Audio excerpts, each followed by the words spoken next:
Good afternoon, everybody. How are you all doing? As you can probably tell by my very sweaty face, it is so hot here. I'm technically on holiday at the moment, um, so I don't mind so much. We've just spent the day out in the woods at a place near us, like a working farm, which was quite nice, just for something for the kids to do. But yeah, I'm so hot, and this is my office up here in the loft, and it just like all the heat seems to rise up through the house and stop about here. So yeah, absolutely exhausted and hot, but yeah, feeling good, feeling good. It's been a nice day. I don't know how long I'll have today because I'm waiting for my fish and chips. For all the Americans watching today, fish and chips is our staple diet here in the United Kingdom. We eat a lot of fish and chips over here, and I certainly do anyway. It's fish and chips and tea is basically what we're legally supposed to eat on a daily basis, as well as gruel in the morning. But yeah, so I'm looking forward to my fish and chips. And yeah, so they could knock on the door at any moment, so I might have to run. And believe me, if the fish and chips get hit, I will be running because I'm hungry. But we should be able to squeeze in a couple of chapters. So I think everything is working, apart from my brain. But we'll see how far we get. Okay, so Alex being experimented on in pretty brutal fashion inside an army compound in the city. He is having hallucinations of an orchard, one of Alfred Furness's memories of being a young boy in an orchard and seeing a creature in the orchard that definitely isn't human, too tall, too thin, too many joints. His face unfolds and refolds like origami. And Alfred Furness calls him the Stranger, and the Stranger basically said to Alfred Furness, if you want to get revenge on the people who killed you, who was his own family, then you have to accept my offer. And we don't know exactly what he means by offer, but basically when Alfred Furness realised he had no other recourse other than to accept, the Stranger basically fed Alfred Furness its blood fresh from the vein. So Alfred Furness had the first dose of nectar, basically straight from this kind of weird, demonic alien creature. We don't know what it is. Okay, here we go. History. I woke to the sound of my name. At least, I think I woke. Almost completely drained of blood and nectar, teetering between insanity and death, I could no longer say for sure what was real and what was a dream. I was sitting in a chair in a small cell, almost identical to the one I'd first woken up in. My torso was bound once more with wire, but my body felt numb, except for the memory of the orchard ground against my feet. Orchard ground against my feet. Told you my brain wasn't working. Except for the memory of the orchard ground against my feet. The stranger's touch on my forehead. Wow, we've got one paragraph in and I'm already struggling. It was almost as if this world was slowly losing itself, dissolving into my imagination, becoming a dream. There was something else too, a muted pain in my head. I shook it from side to side, and that dull throb seemed to shift, sliding back and forth over my brain like there was something trapped in there. My name again, spoken with an accent. I opened my eyes to see a blurred shape by my side. Was it Panettiere? Something had happened, hadn't it, before I slept? Something about a pit and a berserker. Had it been another test, like the one the warden had given me back in the prison? I couldn't for the life of me remember. Alex, are you in there?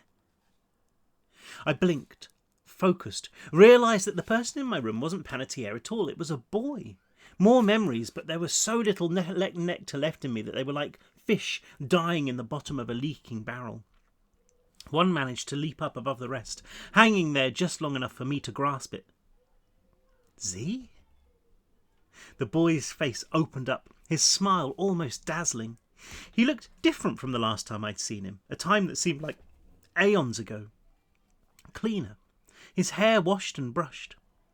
He was wearing a set of overalls, and for a second I thought they were Furness stripes, but they were green rather than dirty white. Army fatigues. I felt his hand on my shoulder, a reassuring squeeze. It was only then that I realised my arms were laid out on a table, secured in place.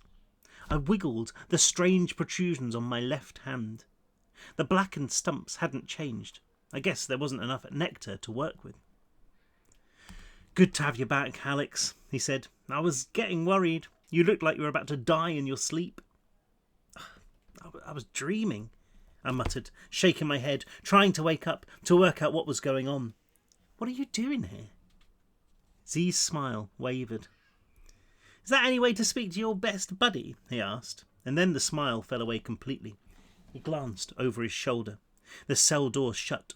Then he looked up at a camera on the wall, pointing right at us. "Let's see if I can make you a bit more comfortable." He stood and bent over me, straightening my gown, his back to the camera. When he spoke next, it was in a whisper. "They're listening, so don't say anything that they won't like." I started to protest, but he cut me off. "This place is messed up, big time. It's almost as bad as Furnace, only these guys don't know what they're doing. The only reason you're alive is because you can still talk, but that won't save you for long." He sat back, his voice returning to normal. "There, that's better. I told them that you'd listen to me, that you'd tell us how to find the people behind the invasion." "But I don't..." "You don't remember, I know," Z interrupted. "But it will come back to you, right?" He winked at me, nodding furiously. "If they're patient for a few more days, then it will come back to you." I took the hint, returning his nod with one of my own. Z seemed to relax, crashing back in his chair. There was a moment of quiet, filled only by the growl of a truck's engine from outside the window and the distant whomp of helicopter blades. He flicked another look to the door, leaning in and lowering his voice again. "I told them everything, all about the prison, what was going on there. They believed me. Not that they had a choice. I mean, they're losing this war. They're getting torn to pieces. The only thing they won't accept is the stuff about Alfred Furnace. They think whoever built the prison is somebody else, somebody using his name." I told Z about the nightmare. The words falling from me in clumps, like rotten fruit dropping from a branch, sounding even more insane than they had in my dream. Z sat there patiently, his head cocked. "It is Furnace," I said when I'd finished. "They say the child is father to the man, and if anyone could have spawned the monster behind the prison, the creature whose dark thoughts blossomed in my head, it was that kid." "I know," Z said. "I heard him too, remember? The phone in the warden's office." He shuddered so hard his chair rattled. "But there's a problem. They've looked into it, and the only Alfred Furnace they can find was born, like, in the 18th century or something, in Hungary." "What?" I asked, thinking of the orchard, wondering if that's where it was. I couldn't even picture where Hungary was on a map. "Seriously? Hungary?" "No thanks, I've just eaten," he replied. That contagious smile back on his face, seeming to make the room twice as big. Sorry, I couldn't resist it.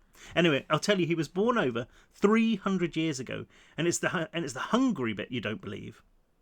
I could see what he meant, but it made perfect sense to me. I mean, if the warden had fought in the Second World War, he had to have been about 100, and it made sense that his boss was even older. What was a century or two when you had nectar in your veins? I shrugged as best I could, and Z carried on. "Imposter or not, Alfred Furnace is the only lead they have. They've dug up loads of stuff about him. This is military intelligence we're talking about, and not just ours either. The whole world is joining him. There's not much about his early life, but apparently by the turn of the century, the 19th, that is, he'd come into a vast amount of money, set himself up as a duke or something. He was famous for his army, led them in the November uprising against the Russian Empire in 1830, the Hungarian Revolution of 1848, and in the January uprising 15 years later too." He paused, swallowing, his eyes flitting up to the window over my head. "You know, I've heard about all this stuff. We did it in history. It's real." "He got about a bit, didn't he?" I said. "How come he wasn't never a king or anything?" "Hungary was still part of the Austrian Empire then. They didn't have their own king. Besides, Alfred Furnace was a peasant, as far as we can tell anyway, but he was certainly as powerful as a king. His soldiers were feared across Europe, across the world." "Let me guess. Super fast, super strong, more animal than human." "You got it," Z said, "and famous for wearing black on the battlefield.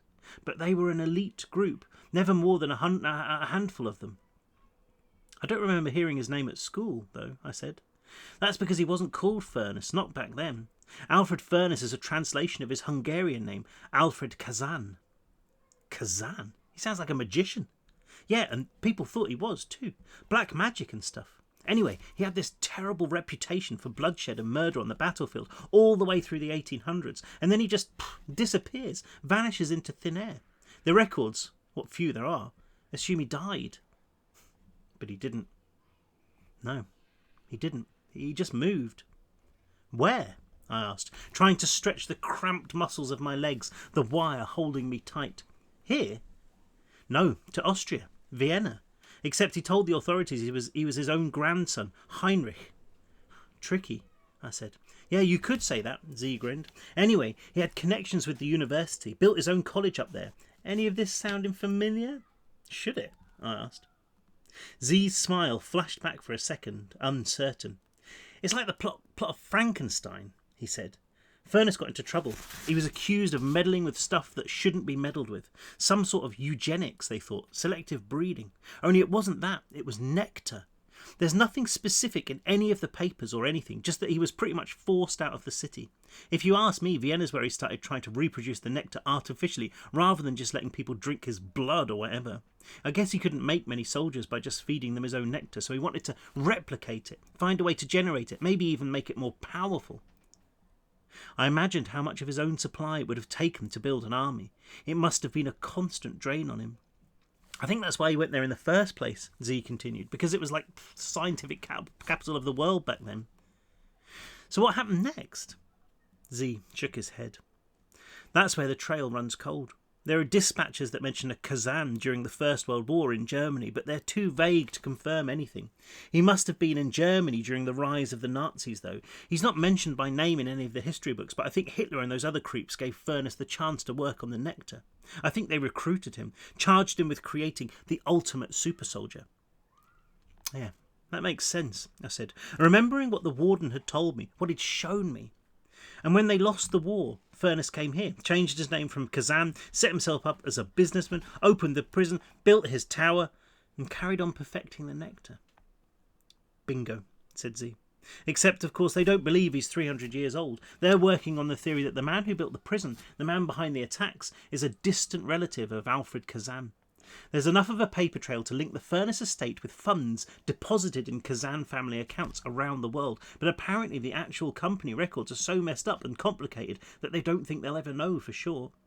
In short, they've no idea who they're looking for. The only thing they're sure of is that it's not Alfred Furness. I mean Kazan, not the original one. Ironic, don't you think? There was a moment of quiet while I tried to digest what I'd heard. They managed to find all that out in a few hours, I asked. That's pretty good going. Z glanced up at the window again, then over his shoulder at the camera, all the time chewing on something. What? I asked. It's not been a few hours, Alex, he said. You've been drifting in and out for 4 days now. 4 days, I said. How's that possible? They've drained you of almost all the nectar. It's part of their plan to try to find out what this stuff is and how your body copes without it. You've only got a trickle left in you. He pointed to the side of the room, to an IV bag filled with crimson liquid. Plus plenty of that. Blood? Yeah, they're seeing what happens when you replace the nectar with normal blood. It'll kill me, I said. I didn't know that for sure, but I felt it. My body was used to the nectar. Putting blood in my veins would be like putting water in a car's gas tank. Eventually the engine would just sputter and die. I know, Z said, nodding slowly. His voice lowered to a whisper again. They've already killed off dozens of rats, berserkers too, by doing the same thing. They're butchers in here, and that panettiere is the worst of them. They've dissected them, boiled them, burned them alive, shot them full of acid, hacked off their limbs. I've seen it, Alex. They made me watch because I was in the prison, because I saw for myself what the warden was doing. He shot a look back at the camera, then turned his sad, tired eyes to me. But it won't be long before they try to cut me to pieces too. I made the mistake of telling them I was immune to nectar. I remembered. Back in the tunnels beneath the prison, the warden had been about to throw Z in the incinerator because his system didn't respond to the nectar.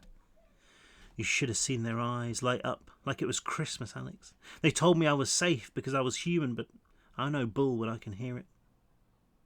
Z swore, crashing back on his chair, staring at the wall. They've got Simon too, he said softly. He's in the same ward as me, in a cell.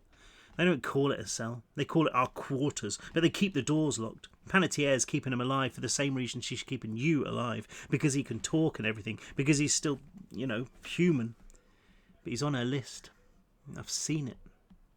List?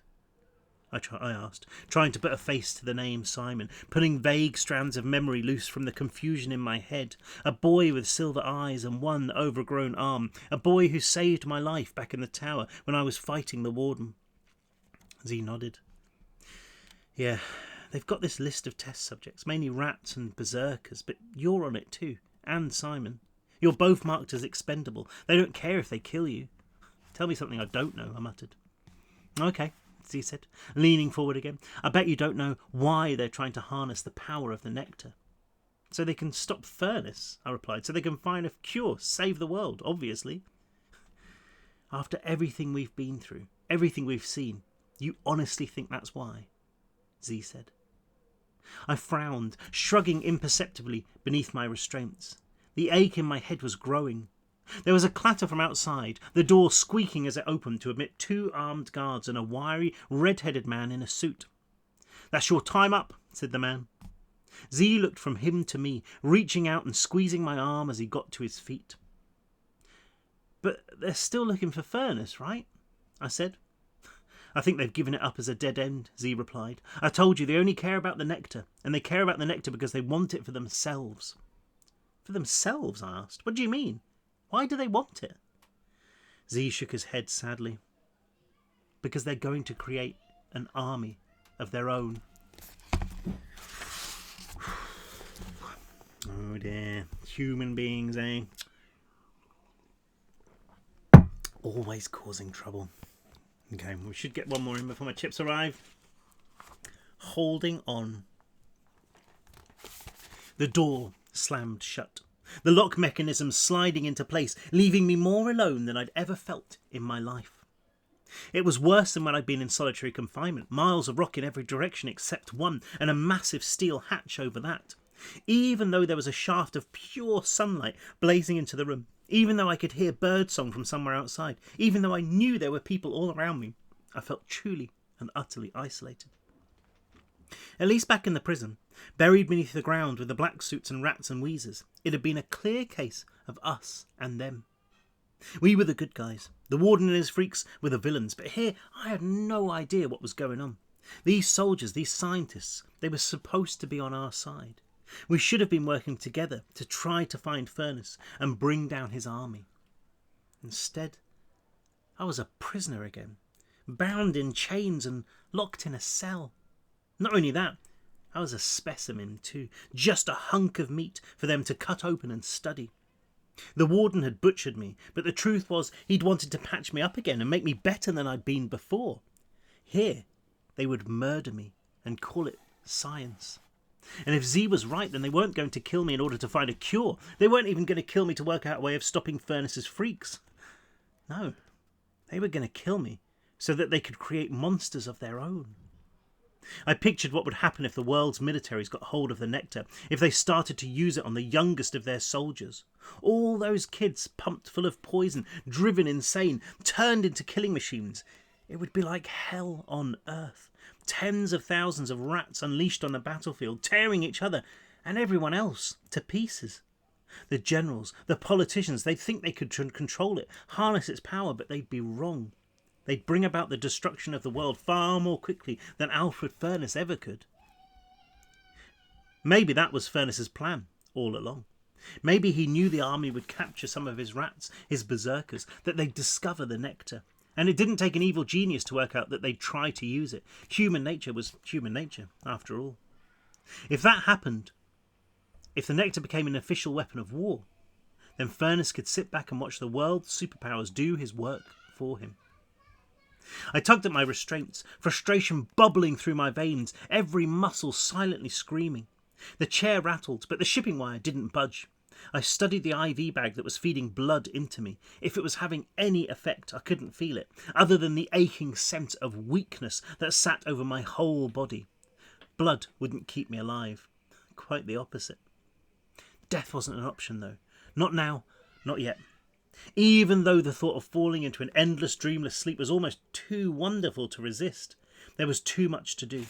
If the army didn't believe Furness was alive, if they weren't going after him, then I had to do it myself. I'd made a promise. I would find him, and I would kill him. Then I would have the rest of eternity to sleep. I flexed the stubs of my left hand, those charred fingers opening and closing. It looked monstrous, but at least the nectar was trying to repair me, studying the blueprint of my genes and building me a new limb. Why was I growing fingers this time when before I'd grown a blade?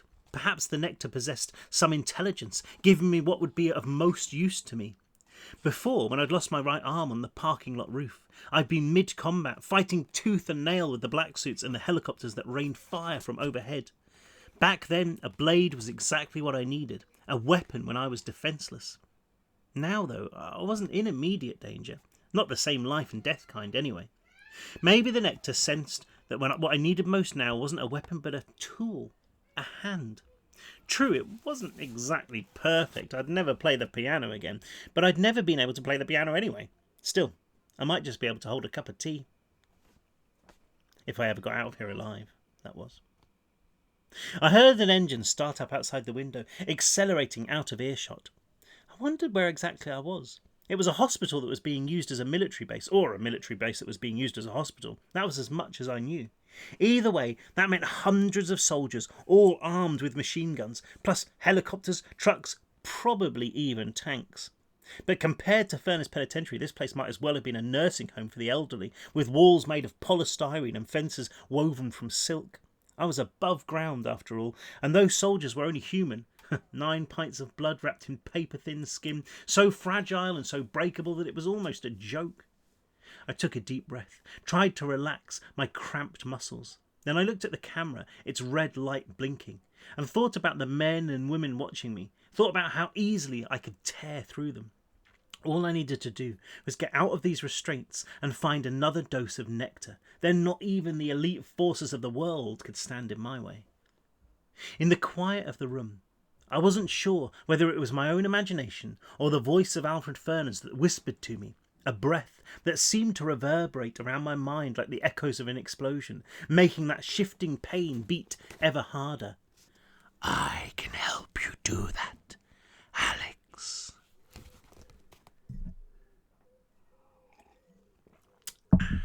I sat in that room like a statue. The minutes grinding past, each hour a vast gulf of time in which I drowned in boredom.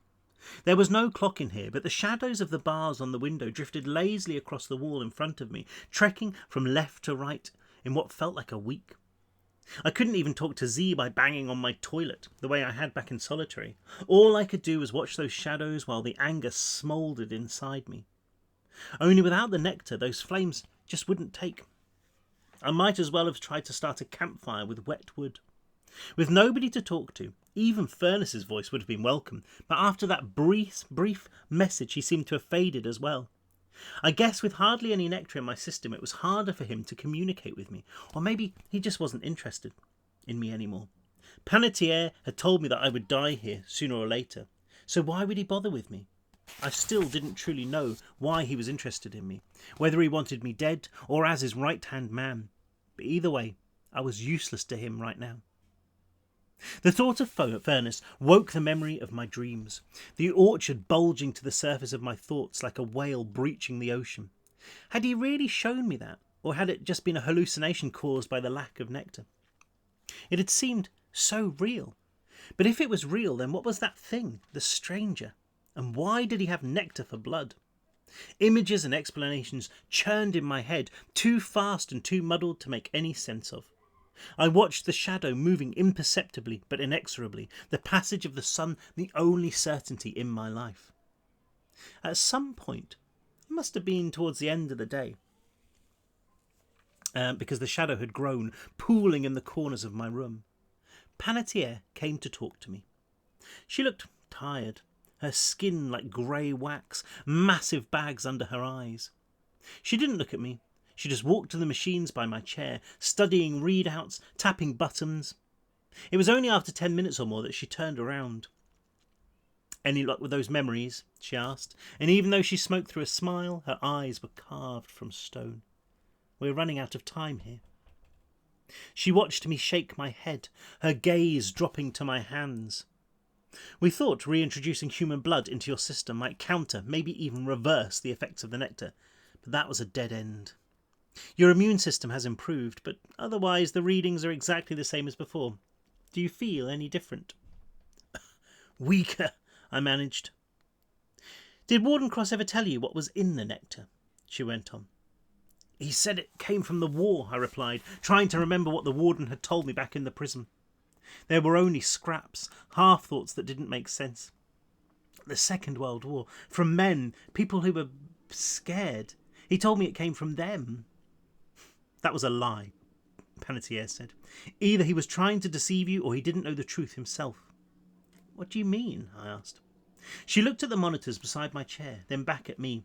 It took a while for her to respond. "What I mean is that whatever the nectar is, it isn't human. It's never been human." "How can it not?" She cut me off by raising her hand, taking a few steps towards my chair. "It doesn't matter." "Doesn't matter," I spat back. "Not to you." She rested the same hand on my forehead, stroking my hair with her thumb. "Alex, we're going to need to take a look inside you," she said softly. Panic surged up my throat like vomit, and I tried to move my hands, my legs, my body, anything. She held my head firmly, but gently, hushing me the way a mother would an upset child. "I'll tell you who's behind this," I said. "I remember now. I can tell you everything, where to find them. Honestly, I can." She stared at me, seeing right through my eyes. Her other hand appeared, holding a syringe gun, and my heart dropped into my stomach. "We appreciate everything you've done. We really do," she said. "When this is over, when we win this thing, the world will honour you. It will know your name. You'll be a hero. But for now, we really don't have a choice. I'm sorry." "Wait!" I shouted. Then the syringe gun was against my throat. There was a soft hiss and a sharp pain, and once again I was falling into that ocean of darkness, velvet waves washing over me, pulling me under. "Please don't." "You're going to a good place," she said, her words like stale candy. I realised that hers was the last voice I would ever hear, the last face I would ever see, and for reasons I couldn't explain, that seemed 1,000,000 times worse than dying in furnace with the warden watching over me. A place for brave boys, boys like you who've saved us all. I fought it, but her hand, that thumb still stroking back and forth, pushed me under the waters of unconsciousness, holding me there until my vision began to fade, until I felt like I couldn't breathe. "We all love you, Alex." Words spoken from the other side of time. "Now there will be no more nightmares, no more pain, and I need you to understand something very important." She smiled, but there was genuine sadness in her eyes. "I need you to understand that you helped us win this war. I need you to understand that you won't have died for nothing." She lifted her hand, but I could still feel the weight of her fingers there as she spoke one final, terrifying word. "Good night."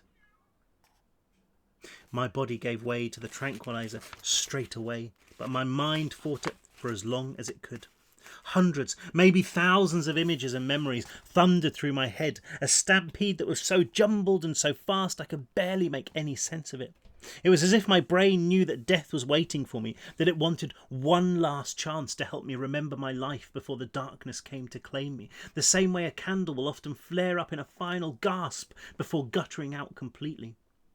I saw the boy I once was, on the field at school kicking a soccer ball, not a single worry in his head. I saw him again stealing 20 quid from a kid's wallet, a kid called Daniel Richards. This time I screamed for him not to do it. But memories aren't like life. You've already made your choices. They're set in stone. There is absolutely nothing on earth that you can do to change them. More visions. All the times I broke the law, all the times I hurt people, dozens of them, each one like a slap in the face, until there I was in the elevator travelling down to Furness Penitentiary. That was the day the boy called Alex Sawyer truly died. My senses must still have been alert, because even buried beneath those memories I was aware of movement, the rattle of my chair as I was wheeled somewhere. I could hear voices too, Panettiere speaking with the others. I couldn't follow what they were saying, but I could make out the odd scrap. Spinal fluid, cell count, start with his heart. And was that laughter that echoed around me? The flood of memories pushed the sound away, sluicing through my head with so much force I thought my mind would break. My life inside the prison, every day seemingly played out in full, the beatings, the despair, the terror. But it wasn't all bad. I saw Donovan, my old cellmate, his smile burning through the terror like sunrise. Z too, the three of us inside our cell, giggling like madmen. It vanished as quickly as it appeared, swamped by everything else that had happened since, blowing up the floor of the chipping room, back in the prison, being thrown inside solitary, meeting Simon, trying to scale the steeple and then the incinerator, the operations to turn me into a black suit, the warden's soulless smile, taking revenge on the people who'd left me to die in the orchard. What? Even in my unconscious state, so close to death, I knew that wasn't quite right. Surely that wasn't one of my memories. And yet I could see it as clearly as if it was happening to me right now. I ran through the trees, faster than the animals that fought to get out of my way, faster even than the crows that soared overhead. I tore over fields, through rivers, crops wilting in my shadow, the ground splitting, the earth vomiting out the remains of dead things, a trail of rot and decay in my wake. Then I was entering a village. The houses little more than wooden huts, smoke rising from crude chimneys. There were animals here, cows and pigs, all of which tried to tear loose from their ropes, wide-eyed with terror when they saw me coming. The people, too, ran from me as if their nightmares had come to life. And they were right. I was a nightmare made flesh. I pounced among them like a fox among chickens, ripping, rending, biting, punching, breaking, feasting until the air was heavy with scarlet mist and not a single man, woman or child remained alive. In my memory, I studied my reflection in a puddle of steaming blood, trying to remember if that was my face, if this had been real, if this had been part of my life. The boy there was my age. He'd been accused of a crime he didn't commit, sentenced to death. And now he was full of rage and full of nectar. Yes, that was my story, wasn't it? That was me. It had to be. Past the visions, I felt myself lifted onto a bed, straps tightening around my arms, legs and chest. There was the sting of another needle, and for an instant my heart lifted, expecting the rush of nectar. But the shot just pulled me closer to death, dragging me deeper into the void. There were more memories, sounding urgent, but I wasn't sure if they were from real life or from my dream. Even the rush of memories was fading now, the images losing their colour and their brightness. I fought to keep hold of them, trying to focus on one, anyone, because I realised it would be my last. It took me a while to identify it. Back inside Furness, Donovan in front of me, dead, and a pillow in my hands. No, wait, I was crouched in the village, bodies cooling all around me, cradling the corpse of my brother, Joseph. The two memories flicked, back and forth, merging, blending, weaving together into a scene that I'd never witnessed before, yet which felt so utterly familiar. Somewhere close by I heard the whine of an electric saw, then the words, "Crack him open." There were protests, shouts maybe, something else going on, but it didn't make any difference to me. I buried myself in the memory, or the illusion, or whatever it was. I tried to sink deep inside it, as if by doing so I could fall right out of this life into that one. The person who was Donovan, and yet who was also my brother, opened his eyes. Then he spoke to me. "Hold on," he said. "Just hold on for a little while longer." "I can't," I said, or didn't say. "Try." It was no good. I felt something running down my chest, the sensation like ice cubes on my skin. And this last memory began to strobe on and off, fragmenting a little each time, drifting apart. "Please," said the boy, no longer visible in the maelstrom. "Just hold on." But it was all too much. I inhaled, the air thick with the scent of my own blood. And it was with relief, rather than sadness, that I finally let myself die. The end. That is the end of the Escape from Furnace series. Thank you very much for joining me on this mission. I'm sorry that Alex's journey didn't end a little more happily than that, but there we go. That's how it goes. No, I'm just kidding. We're only that way through the book. So join me tomorrow. The next chapter is called Death. I think. Yeah, I like the next chapter. So there was a couple of quiet chapters. Oh, I'm so sweaty. There were a couple of quiet chapters there where we learn a little bit more about what's going on. It really kicks up a notch in the next couple of chapters, I think, from memory. That's weird. I thought that chapter had one of my favourite lines when Alex goes, "One last breath. We all have to take one eventually." But it's not there. So maybe it's later on in the book. That's really weird. I was expecting to have to read that. Thank you very much for joining me. That was cool. And yeah, I'm going to go have my fish and chips. Just for reference, for the Americans amongst you, the British people who are watching this will know. For Americans, it's never fish and chips. It's fish and chips. Fish and chips. There we go. So if you ever find yourself over here in the UK ordering fish and chips, you'll know how to say it. If you say fish and chips, you'll confuse the people who are serving them. They won't know what you mean. Anyway, I hope you're all well. Hope you're safe. I hope you're all a bit cooler than I am. But anyway, I'll see you tomorrow.